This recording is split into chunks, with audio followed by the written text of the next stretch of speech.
Namaste, Jai Bharat. I was seeing a video, Pakistani video, in which I think this video is not that new, but the content therein is ever significant. It's Arzu Kasmi. She is a YouTuber and she tries to be neutral within her available flexibility of framework in which she is in, because she is a Pakistani. Lives in Islamabad, if I'm not wrong. Arzu Kasmi. I used to see her at times, videos, sometimes. And she's discussing or talking to Maulana. Very interesting thing she's asking. Look, you say that after death, posthumously, religion gives wine and 72 hoods for men. That is important. Arzu Kasmi is a woman. Men reaching in heaven. Jannat, they call. That's their terminology. What is there for women? That's a question. What's there for women? The Maulana is very interesting people. Maulana, if you talk to them, well, you will lose your what do you call it? You will lose yourself if you talk to them. The kind of things what they say. He immediately says, no, you will be the Sardar of the horse. And Arzu Kasmi laughs and says that ultimately only that. See, for men, you're providing things which are otherwise forbidden on earth. And for women, the same torture on earth continues. This is the gist of our discussion. And he is unable to answer, and he's telling you must ask Allah himself to get the answer. Anyway, the point which I was trying to make is, you look at religions in the world, where woman is esteemed, respected.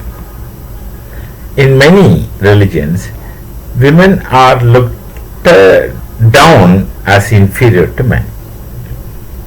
I don't know the logic behind it.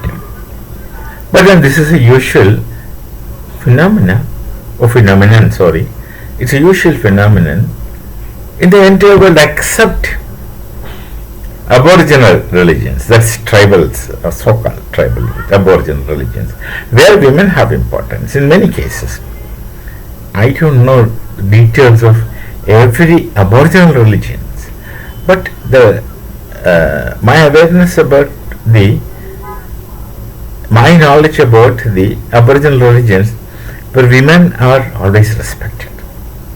It's only with what religion is called? Modern established religions, yes, that's the word. Established religions, that women are looked down as inferior. That's all over, except in Bharat. Except in the Hindu, Jain, Baudd, Sikh Dharma, Bharatiya Dharmas. The modern religions, in established religions, they look at women as inferior. That's there. They are not treated as equal. Perhaps, see, modern religions, established religions comes after Plato. That's somewhere 300 BC. It's only after Christ these people comes forward. There is a ladder of beings in Plato. Now, Platonic ladder of beings it is called as, starting with demiurge to different demiurge. First at the top of the ladder is the idea of good, then behind it is a demiurge. Demiurge is something like our creator. Then deities, as we find in Sanatana Dharma, gods and goddesses, small g, gods and goddesses. Then heroes, they are hybrids of humans and deities. then men. Next category is women and animals. So, where women are put along with animals, that's a very serious proposition, and this philosophy had influenced all other religions except the aboriginal religions. Now, again, this particular ladder of being is much inconsistent with the general Plato's philosophy, though we don't have much about his attitude towards women personally. We don't know. One must read it in between lines.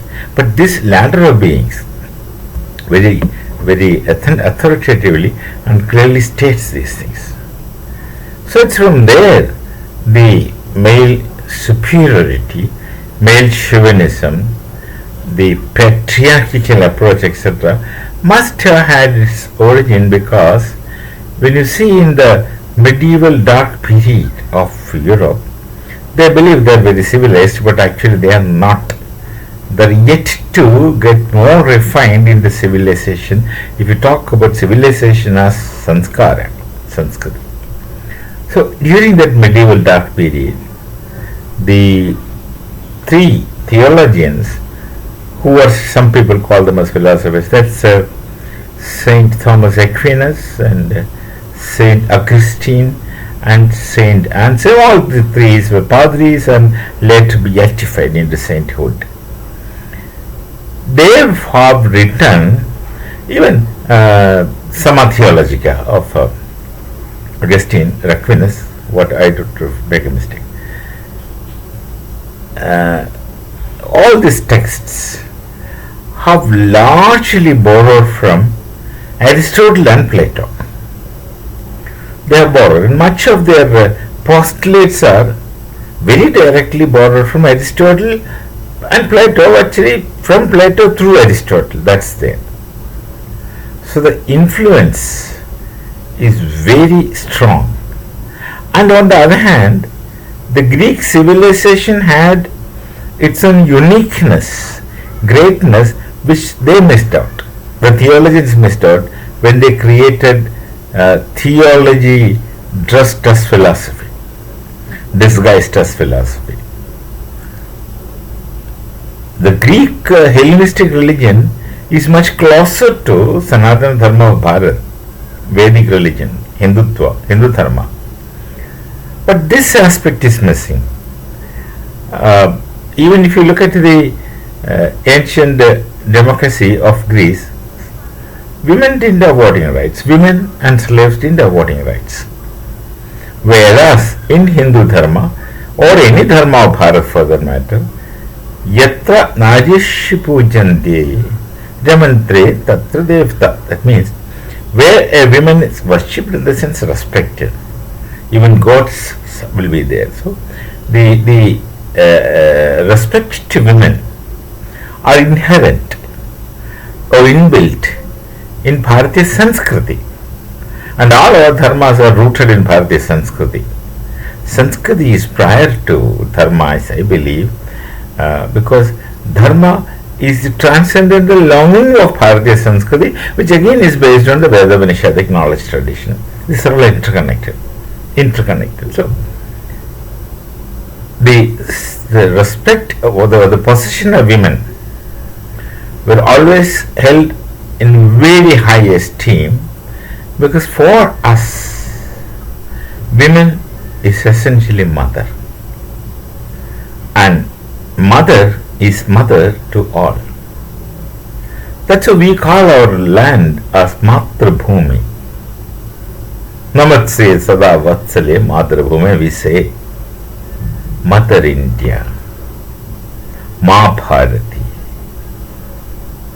So, Asu Kashmi, in her permitted, limited, liberal outlook, is trying to find position and fix status of women in a different frame, where of course it is impossible.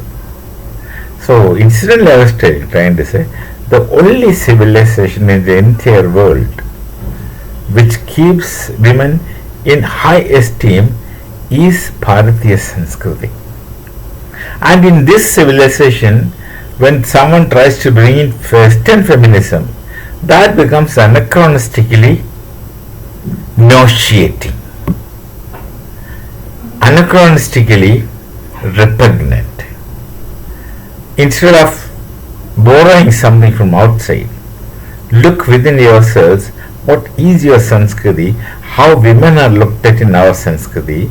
Do not talk about a Bharatiya society post-colonial influence. Post-colonial influence. Then we may see injustice, women in Wales, etc. But that's not original Hindu Sanskriti. So, look at the Vedas. There are rishis in Vedas. Actually, there are rishikas and rishis in Vedas. Rishikas are female maharshis. And when we take the names, we don't say rishis and rishikas.